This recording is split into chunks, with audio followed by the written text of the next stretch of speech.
আসসালামু আলাইকুম সুপ্রিয় দর্শক, আশা করি ভালো আছেন। আলহামদুলিল্লাহ আমিও ভালো আছি। শুরুতে অনুরোধ করব, যারা আমার চ্যানেলের নতুন দর্শক দয়া করে আমার চ্যানেলটি সাবস্ক্রাইব করে আমাকে উৎসাহিত করবেন, আর পাশে থাকা বেল বাটনটি অবশ্যই প্রেস করবেন যেন আমার আপলোড করা ভিডিও বিনা বাধায় আপনাদের কাছে পৌঁছে যেতে পারে।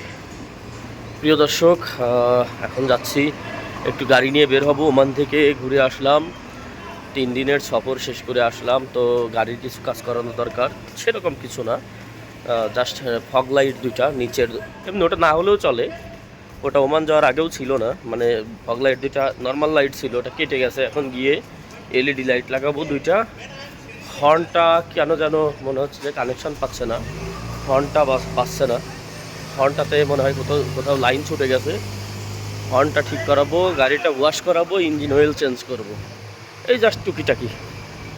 তো আজ গতকালকে গাড়ি বের করিনি, সেই যে পরশুদিন রেখে দিয়েছি, গতকালকে আর গাড়ি বের করা হয়নি। এখন যাচ্ছি গাড়ির কাছে, দেখি গাড়ির কী অবস্থা। আমার তো মনে হয় একে তো রোদ এই দেশে, তার উপরে কী যে এক অবস্থা হয়ে আছে গাড়ি ধুলোয়, সেটা আপনাদেরকে দেখাচ্ছি, সাথেই থাকুন। এই তো দেখতে পাচ্ছেন গাড়িটার এই অবস্থা, অনেক গরম হয়ে আছে, যদিও এখন একটু ছায়া পড়ছে, কিন্তু অ্যাকচুয়ালি অনেক গরম হয়ে আছে। ধুলো তো আমি দেখতেই পাচ্ছি খালি চোখে, মোবাইলে দেখা যাচ্ছে কিনা জানি না, খালি চোখে প্রচুর ধুলো পড়েছে দেখা যাচ্ছে। ওই যে নিচে দুইটা লাইট, অ্যাকচুয়ালি এখানে একটা আর সেম এই পাশে একটা, এটা, এই দুইটা লাইট চেঞ্জ করব বলতে কেটে গেছে, লাইট ছিল, এলইডি লাইট লাগাবো, আর গাড়িটা ওয়াশ করাবো, আর ইঞ্জিন অয়েলটা চেঞ্জ করানো লাগবে, হর্নটা। এই তো ইনশাল্লাহ আমি তখন আপনাদেরকে দেখাবো, হ্যাঁ, এবং কত কত খরচ হয় সেটাও আমি আপনাদেরকে জানাবো। দর্শক, একটা বিষয় আছে যেটা আপনাদেরকে বলি, একটা গাড়ি যখন দিনের প্রথমবার স্টার্ট করবেন তখন অবশ্যই গাড়ির ইঞ্জিন অয়েলটা এবং গাড়ির পানিটা, যেটা কুলিং ওয়াটার, এই দুইটা জিনিস চেক করে নিতে হবে। আমি ঠিক এখন সেটা চেক করাবো যে এটা ঠিক আছে কিনা। প্রত্যেকটা গাড়িতেই রেডিয়েটরের এখানে একটা পানির জায়গা দেওয়া আছে, এবং এখানে একটা ইঞ্জিনের অয়েল যেটা সেটা দেওয়া আছে, সেটা চেক করতে হবে। আমি আপনাদেরকে দেখিয়ে দিচ্ছি সামনের ক্যামেরায়। প্রথমে চেক করব পানি, যে পানি আছে কিনা। তো হ্যাঁ, পানি মোটামুটি আছে, পানি নিয়ে কোনো টেনশন নেই। তাহলে এটা বন্ধ করে দিচ্ছি। এবার দেখবো হচ্ছে ইঞ্জিন অয়েল। তো ইঞ্জিন অয়েল বরাবর আছে, এই যে একটা উপরে একটা ফোঁটার মতো দেখতে পাচ্ছেন, ওইটা হচ্ছে ইঞ্জিন অয়েলের ম্যাক্সিমাম, আর নিচেরটা হচ্ছে মিনিমাম। তো আমার মোটামুটি ম্যাক্সিমামই আছে, কিন্তু ইঞ্জিন অয়েলের বয়স হয়ে গেছে, শর্ট নেই, ইঞ্জিন অয়েল শর্ট নেই, কিন্তু বয়স হয়ে গেছে, যার কারণে এটাকে চেঞ্জ করতে হবে। তো দর্শক, অলরেডি যে আমার গাড়ির কাজ শুরু হয়ে গেছে, ইঞ্জিন অয়েলের সেটিং করা হচ্ছে। এখন ইঞ্জিন পুরোনোটা বের করা হবে, এরপরে নতুনটা এর মধ্যে ঢুকানো হবে। তো দেখি কত টাকা নেয়। আমি যদিও টাকা পয়সার কথা বলি না, তবে সবসময় যেহেতু আমি এর আগে এখান থেকে কাজ করাইছি, এই জন্য টাকার কথা বলি না। আর আমার একটা অভিজ্ঞতা আছে টাকা কত টাকা লাগে, সো আমার কাছ থেকে বেশি নিতে পারবে না। এই জন্য আমি আপনাদেরকে বলবো, যারা প্রথম বা নতুন কোথাও কাজ করাবেন, অবশ্যই আগে টাকার বিষয়টা মিটমাট করে তারপরে কাজ করাবেন। হ্যাঁ, কয় টাকা লাগবে একদম পারফেক্ট, একদম ক্লিয়ার কাট, এটা কমপ্লিট করে কথাবার্তা ফাইনাল করে তারপরে কাজ করাবেন। আর 10 টাকার কাজ কেনা হবে।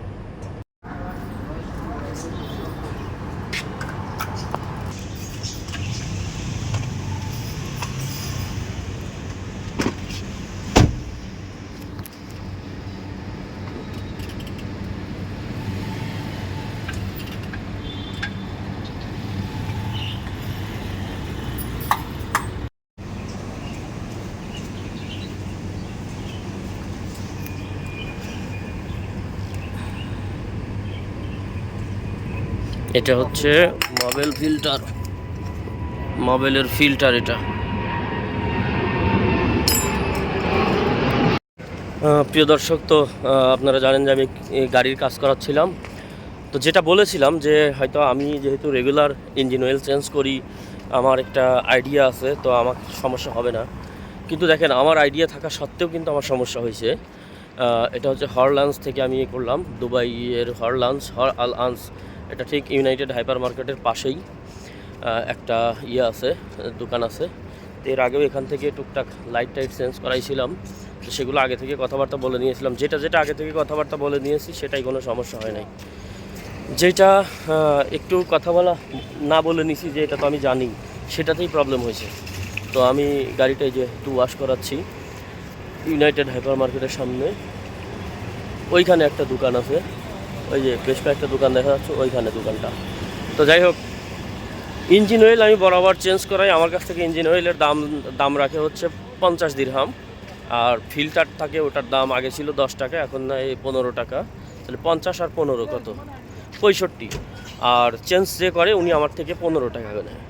উনি অন্যান্যদের কাছ থেকে 20-25 টাকা নেয়, আমার কাছ থেকে 15 টাকা নেয়। 65 আর 15, 80 টাকা। এই 80 থেকে 85 টাকা টোটাল খরচ হবে আপনার ইঞ্জিন অয়েল চেঞ্জ করতে। এটা টয়োটার ইঞ্জিন অয়েল 20W50। অন্য ইঞ্জিন অয়েলের দাম আর একটু কম বেশি হতে পারে, বা কোম্পানি ওয়াইজ কম বেশি হতে পারে। তো যাই হোক, সেই ইঞ্জিন অয়েলের দাম পড়বে এই টাকা। এখন ও আমার কাছ থেকে ইঞ্জিন অয়েল চেঞ্জ করার পরে আমাকে বলতেছে শুধু ইঞ্জিন অয়েলের দামই 70 টাকা। তখনই আমার গায়ে লাগছে, কেন 70 টাকা কেন, আমি তো এটা 50 টাকা করে কিনি। তখন ওরা বিশ্বাস করতে চায় না। তখন আমি আমার গাড়িতে করে ওদেরকে একজনকে নিয়ে গেছি সেই দোকানে, এই পাশেই 3-4 মিনিট লাগে, 3 মিনিট লাগে যাইতে। আমি ওখানে নিয়ে গেছি, যাবার পরে আমি দেখাইছি যে বোতলের গায়ে ওইখানে বের করে ওই চাচার সাথে, যে দোকানদার, তার সাথে কথা পর্যন্ত বলাইলাম যে ওটার দাম ইঞ্জিন অয়েল লেখা আছে 55 টাকা। উনি সবসময় আমাকে 5 টাকা ডিসকাউন্ট দেয়, মানে 55 দিরহামের জায়গায় আমার কাছে 50 দিরহাম নেয়। আর এরা আমার কাছ থেকে চাচ্ছে 70 দিরহাম। যাই হোক, সেটা দেখালাম, বললাম যে নে তোর যে কয় বোতল নেওয়া লাগে নে। এখানে আসলাম, আসার পরে তার কথা বলতে পারে না। এখন আমি বললাম, দেখ তুই আমার কাছে যেটা চাইছিস, তুই আমার কাছে ইঞ্জিন অয়েল 70 টাকা চাইছিস, আর চেঞ্জ করতে আমার ফিল্টার ওরা খুলতেই পারে নাই, ফিল্টার চেঞ্জও করতে পারে নাই, মানে খুলতেই পারে নাই। লাগাবে কখন? ফিল্টার আগের যেটা ছিল সেটাই আছে। আমি আবার পরবর্তীতে ওই আগের জায়গা থেকে চেঞ্জ করার সময় ফিল্টারটা চেঞ্জ করে দেবো ইঞ্জিন অয়েলের সাথে। তো ফিল্টারই খুলতে পারলো না, ফিল্টার চেঞ্জও করলো না। এখন ফিল্টার চেঞ্জ না করেই আমার কাছ থেকে ইঞ্জিন অয়েলের দাম 70 টাকা, আর চেঞ্জ করতে 30 টাকা, 100 দিরহাম। 100 দিরহাম আমার কাছ থেকে চাইলো, আমি কিন্তু ওরে 100 দিরহামই দিছি। হ্যাঁ, হর্নের দাম নিচে 70 টাকা, আমি 70 টাকাই দিছি। লাইট নিচে 80 টাকা, 80 দিরহাম, আমি 80 দিরহামই দিছি। ইঞ্জিন অয়েল চেঞ্জ করার এটা ওরা 100 দিরহাম চাইছে, আমি 100 দিরহামই দিছি। ওদেরকে বললাম, দেখ তুই আমার কাছে যেটা চাবি আমি সেটা তোরা দেবো, কিন্তু তুই আমারে বললি যে তুই 70 টাকা দিয়ে আরেক জায়গা থেকে কিনে আনছিস। তুই যদি আমারে বলতি যে আমার কাছে এটার দাম 70 টাকা, আমি এটা 70-এর নিচে দিতে পারবো না, সেটা আলাদা বিষয় ছিল। তুই আমাকে বুঝালি কি, তুই যে তোর দোকানে ছিল, ওর দোকানে এটা ছিল না, টয়োটার ইঞ্জিন অয়েলটা ছিল না, অন্য দোকান থেকে নিয়ে আসছে। আমি ওরে বললাম, দেখ তুই যেখান থেকে কিনে নিয়ে আসছিস ওরা তোর কাছে বেশি নেবে কেন? আমার কথা হচ্ছে এই, তুই আমার কাছ থেকে 70 টাকা নে, সমস্যা নাই, 70 টাকা নে, কয়বার নিবি, একবারই তো নিবি, তো নে 70 টাকা নে, আমি তোকে 70 টাকাই দেবো। কিন্তু তুই যেখান থেকে কিনবি ও তোর কাছ থেকে বেশি নিচ্ছে, এটা আমার কাছে খারাপ লাগছে। আমার চোখের সামনে তুই এত কষ্ট করে চেঞ্জ করলি, তোর কষ্টের টাকা আরেকজন বেশি নিবে কেন? আমি যদি তোকে এর থেকে কমে এনে দেওয়ার ব্যবস্থা করে দিই, তাহলে তোর সমস্যা থাকার কথা না। তখন আমি ওরে এটা বললাম, তখনও বলতেছে, দেখ আমাদের ইজারির দামটা বেশি, আমাদের দোকান ভাড়া বেশি। গেলাম, এটা তুই আমার প্রথমে বলতি, তুই আমারে মিথ্যে বলবি কেন? তুই বলবি যে আমার দোকান ভাড়া বেশি, ইজারি বেশি, আমার দোকানের খরচ বেশি, ভাই আমারে 10 টাকা বাড়াইয়া দে। তুই মিথ্যে বলবি কেন? তুই এটা 70 টাকাতে কিনে নিয়ে আসছিস। আমার কি তোর পুরনো লোক, নতুন লোক মনে হয়? আমি একজন পুরনো লোক, তোর সাথে আমি জিনিসপত্রের দাম বেশি জানি। তুই এক জায়গা থেকে এনে এক জায়গায় বিক্রি করস, আর আমি 10 জায়গায় যাচাই করে একটা জিনিস কিনি। তো তোর এটা বোঝা উচিত। তো যাই হোক, লাস্টে কি সরি বললো, বলতে ভাই কিছু মনে করিস। বললাম, কি মনে করার কি আছে, তোরা সত্য কথা বললে ব্যবসা করবি, ভালো লাগবে জিনিসটা। দেখ লাইটের দাম তুই আমার কাছে এর আগে 80 টাকা নিছিস, আমি কিন্তু এসে 50 টাকা বলি নাই, আমি 80 টাকাই বলছি যে তুই আমার কাছ থেকে আগে 80 টাকা নিছিলি। হয়তো এটাও তুই আমার কাছে বেশি নিছিস, কারণ তোর এখানে তো মনে হচ্ছে সব কিছুরই দাম বেশি। কারণ বলতেছে, না ভাই এগুলো বেশি নেই, মানে পাকিস্তানি তো, বলছে না না এ ज़्यादा नहीं लिया तुमसे ডিসকাউন্ট কারকে দিয়া, আমাকে বলতেছে, আমাকে ডিসকাউন্ট করে দিছে। ঠিক আছে, যা হওয়ার হয়েছে নে। পরে 250 টাকা বিল আসলো, 250 দিরহাম বিল দিয়ে আসলাম। দিয়ে হর্ন ঠিক আছে আলহামদুলিল্লাহ, লাইটগুলো লাগানো কমপ্লিট। এই এরিয়াতে ব্লক করা খুব মুশকিল। এই এরিয়াতে মাথার 2 ইঞ্চি উপর দিয়ে বিমান ল্যান্ডিং করে আর হচ্ছে টেক অফ করে, এটা খুব মুশকিল। তো যাই হোক, এই তো আমার গাড়ি এখন মোটামুটি ঠিক আছে। এখন আমি অফিসে যাব। তো সবাই ভালো থাকবেন। আর দুবাইতে যাদের গাড়ি আছে, নতুন কিনছেন বা কিনবেন বলে ভাবছেন, বা নতুন ড্রাইভিং লাইসেন্স পেয়েছেন, এইসব অভিজ্ঞতা তাদের অনেক দরকার। কারণ আপনারা যে কোনো জায়গায় যাবেন, যে কোনো জিনিস, একটা জিনিস চেঞ্জ করবেন, একটা স্ক্রুও যদি লাগান, এখানে মোটামুটি আপনারা যাচাই করে, দাম ঠিক করে, নির্ধারণ করে, ফাইনাল প্রাইস নির্ধারণ করে তারপরে করবেন। কারণ পাকিস্তানি, ইন্ডিয়ান যাই বলেন, এত ক্যাচাইলে বাংলাদেশি এক ভাইকে রিকোয়েস্ট করে মানাইতে পারবেন। বাংলাদেশি দোকানদার যারা আছে, টেকনিশিয়ান যারা আছে, এদেরকে রিকোয়েস্ট করে আপনি মানাইতে পারবেন, কিন্তু পাকিস্তানি ইন্ডিয়ানদেরকে আপনি মানাইতে পারবেন না। এরা এত কি বলবো, একটা জাতি সম্পর্কে বললে খারাপ শোনা যায়, এরা মোস্ট ছোট লোক পয়সা জীবনে দেখে বড় হয় না এরা।